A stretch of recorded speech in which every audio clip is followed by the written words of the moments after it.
I know you're getting smaller, but I won't give you away. You're beautiful. No, no, no, I won't replace you, I promise. You're still at the camera rolling. Over the years, I collected a lot of knives. Some good, some bad, but these are my top 5. Yeah, these are all my knives, and they are in dire need of some TLC, tender love and care. Yes, I treat my knives like tools. Before I can get started on sharpening these knives, I need to do one thing. I need to put my sharpening stones into water. 1 and 2. And that's it, now we wait. And while we wait, I'm gonna inspect my knives. I wanna check to see in what state they're in. And the way that I do it is by looking along the blade and checking for chips. That's the first thing that I'm looking for. If I see chips, then the alarm bell goes off. But I gotta have one with chips first. Gotta have one with chips. Found one. Yes, there's one. You guys see that little chip over there? That's exactly what I'm looking for. This one needs some heavy TLC and a new edge. Basically, this is the worst kind of damage you can have on your knives, and you need to correct it. Otherwise, if you cut something, it's gonna be all messy. Everything's gonna stick behind it, it's gonna tear and rip apart. One for the pile. It's kind of disappointing, I know, only one chipped knife, but it's reality here. And the next step that I'm looking for is sharpness. How sharp are these knives still? This is one that's in my home kitchen, and I'm not the only one using it. So I know it's getting a lot of abuse, and I can feel with my finger that it's not that sharp anymore. Sometimes I just use my nails to run over it, and if you go over your nail, you also feel these little dents, like tuk, tuk, tuk, tuk. These are also little chips, but they're like microchips, and you can just easily clean them up. And when you clean them up, you're sharpening it at the same time. So this goes on to the second pile. And the last pile that I'm creating is the one that's still reasonably sharp, but not too sharp anymore. So it just needs a little fine tuning. This is a 240 coarse whetstone. It's perfect to set a new edge on your knife. Moving the knife back and forth over the stone on both sides will create the perfect edge. Setting a new edge is going to cost you around 10 to 15 minutes, but it's well worth the time. Just keep going until all of the chips are gone. And as I said, I check these things with my fingernails, but you can also check it with the edge of a paper. Just to run the knife along the paper, and it shouldn't budge. It shouldn't stick to the paper. It doesn't have to cut really well, but you see there's still that little bit of micro chip there. Did you see that? That's it, the microchip. I can't see it with my bare eye, but I can feel it. I can check it with paper, and that's why it's important to check. We don't need to take it all the way off with the 240. We're going to step it up to the next coarseness, which is 800, and this will give it a little more sharpness.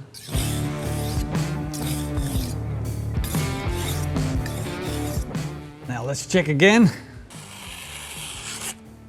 Microchip is gone. And that's exactly what you're looking for, because if you're cutting a tomato and there's a microchip, it's not going to work out. So now that we got the chip out, we got to sharpen it with our 5000 stone. And here is where we get to be really specific on how we sharpen it. You got to be really focused. And I want to get it sharp as I can get it, because I absolutely love this knife. This is a classical chef's knife, and it's a well-made one.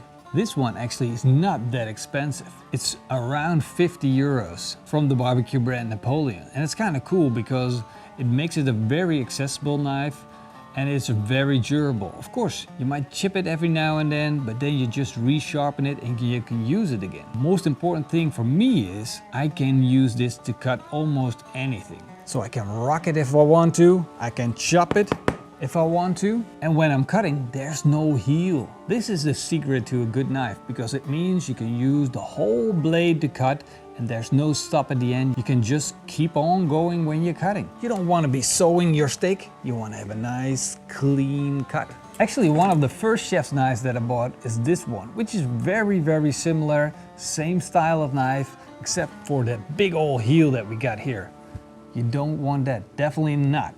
If you want to step up your game, buy something without that heel, and this one is 50 euros more cheap than this one.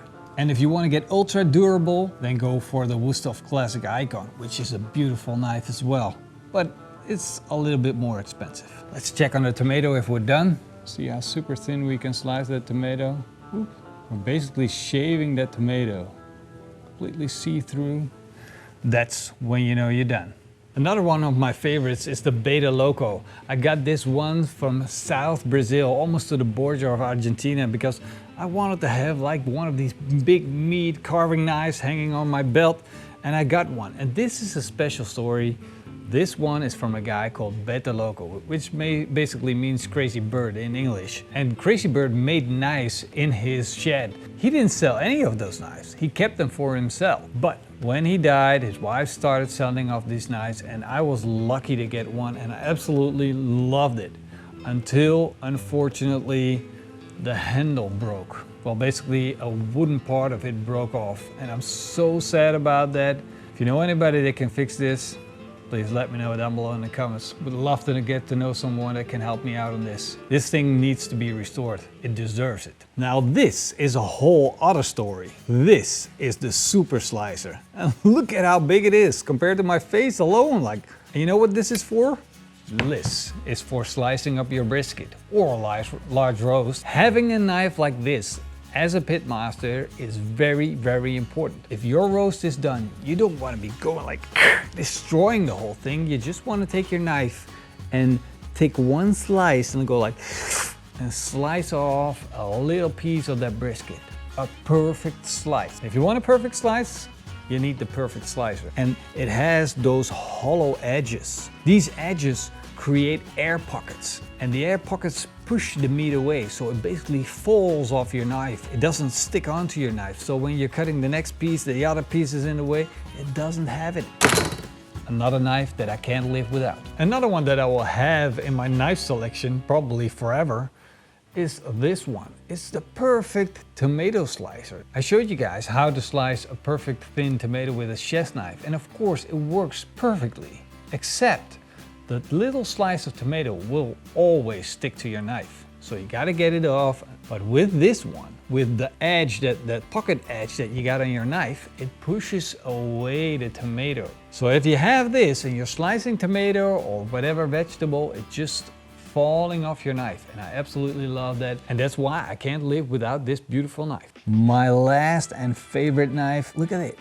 Look at how flexible that is. This knife is able to get everywhere and is allowing me to cut through all the little pieces, make all the bends and go with the meat. So I'm using this as a deboning knife, as a filleting knife for fish, because that's what it is. It's a fish filleting knife, but I use it for all kinds of stuff. It's so beautiful and so flexible. This might be like, if we had to put them in the spot, of course the number one is gonna be the chef's knife, and this might be just number two. You will be with me forever, amore. I know you're getting smaller, but I won't give you away. You're beautiful. No, I won't replace you, I promise. You're still at the camera rolling. Now there's one knife that I don't have in my collection that I'm absolutely gonna need, but I'm gonna talk to you about that later. First, I wanna give you guys a quick tip. If you're on the go and you don't have your whetstones with you, or you're in between whetstone sessions, there are always other ways to sharpen your knife. For instance, with a diamond sharpener. This is a diamond sharpening rod, and it has a real coarse structure. You run your knife along it at an angle, and then it sharpens your knife. Isn't that cool? You can do this on the go, and when you've set your edge properly, you can use a ceramic one to make it even sharper. And it can be absolutely perfect with these things. Now they're not very accurate, but they do a good job. Finally, I love to use a honing steel in between all of the sharpening sessions. Basically, just to set the edge straight that we already have on our blade. Because every time you use your blade and you cut, the burr of your knife just tends to, like the end, the sharp bit just tends to go like a little crooked. What you do with honing steel is set it straight again. And then you cut with it and it goes crooked again and you set it straight again. I wish my fingers would bend it the other direction because it can also go in the other direction. We get the point. Yeah, get the point. So, see that? That's what this does.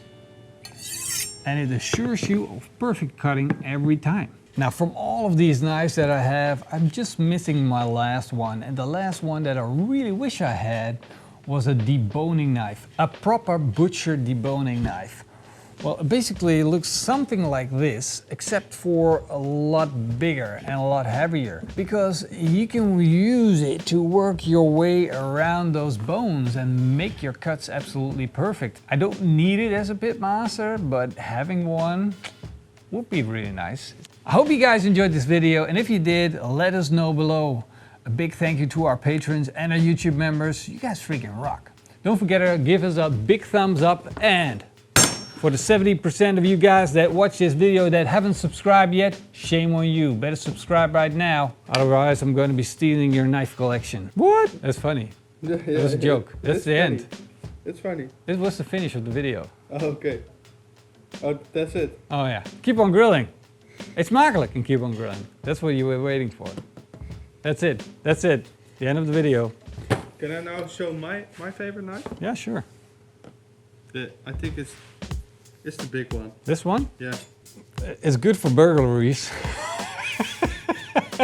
Yeah, I know. It's really over exaggerated. Imagine having that in your car. Yeah, that's. I think you will be arrested. Yeah. I think that will count as a weapon. Yeah, remember that I transported this knife in a blanket in my backpack in the train? Seriously? Yeah, I had to. I had to take it home. You know that one time that I took it home? You can remember? Okay. You walked around with this thing? Yeah. All aboard!